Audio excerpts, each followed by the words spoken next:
কিংবদন্তি অভিনেতা ফারুকের ৭৭তম জন্মদিন আজ। তার পুরো নাম আকবর হোসেন পাঠান দুলু। তিনি কারো কাছে আদরের দুলু মিয়া, কারো কাছে মিয়া ভাই, আবার কারো কাছে ভাইজান। সে আদরের মিয়া ভাই যিনি চিত্রনায়ক ফারুক নামেই অধিক পরিচিত।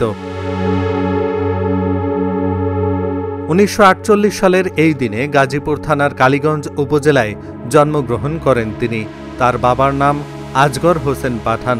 জন্ম কালীগঞ্জে হলেও শৈশব ও যৌবনকাল পুরান ঢাকাতে কাটে। ১৯৭১ সালে এইচ আকবর পরিচালিত জলছবি চলচ্চিত্রে অভিনয়ের মাধ্যমে চলচ্চিত্রে অভিষেক ঘটে। তিনি লাঠিয়াল, সুজন সখী, নয়নমণি, সারেং বউ, গোলাপি এখন ট্রেনে, সাহেব, আলোর মিছিল, দিন যায় কথা থাকে, মিয়া ভাই সহ শতাধিক চলচ্চিত্রে অভিনয় করেছেন ঢালিউডের মিয়া ভাই। লাঠিয়াল চলচ্চিত্রে অভিনয়ের জন্য তিনি ১৯৭৫ সালে শ্রেষ্ঠ পার্শ্ব অভিনেতা হিসেবে জাতীয় চলচ্চিত্র পুরস্কার লাভ করেন।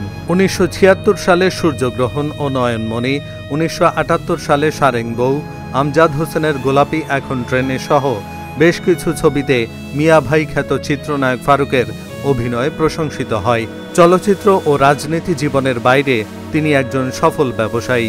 ব্যক্তিগত জীবনে ফারুক ভালোবেসে বিয়ে করেন ফারহানা ফারুককে। স্কুল জীবন থেকে রাজনীতির সাথে সম্পৃক্ত হন। ১৯৬৬ সালে তিনি ৬ দফা আন্দোলনে যোগ দিলে তার নামে ৩৭টি মামলা দায়ের করা হয়। ১৯৭১ সালে তিনি বাংলাদেশের মহান মুক্তিযুদ্ধেও অংশগ্রহণ করেন। ২০১৮ সালে অনুষ্ঠিত একাদশ বাংলাদেশের সাধারণ নির্বাচনে ঢাকা ১৭ সংসদীয় আসন থেকে আওয়ামী লীগ মনোনীত প্রার্থী হিসেবে সংসদ সদস্য নির্বাচিত হন। চিত্রনায়ক ফারুক দীর্ঘদিন ধরে কিডনিজনিত রোগে ভুগছিলেন। তিনি দীর্ঘদিন ধরে সিঙ্গাপুরে মাউন্ট এলিজাবেথ হাসপাতালে চিকিৎসা নিচ্ছিলেন। আর সেখানেই তিনি চিকিৎসাধীন অবস্থায় ২০২৩ সালের ১৫ মে সোমবার সকাল ১০টায় মৃত্যুবরণ করেন।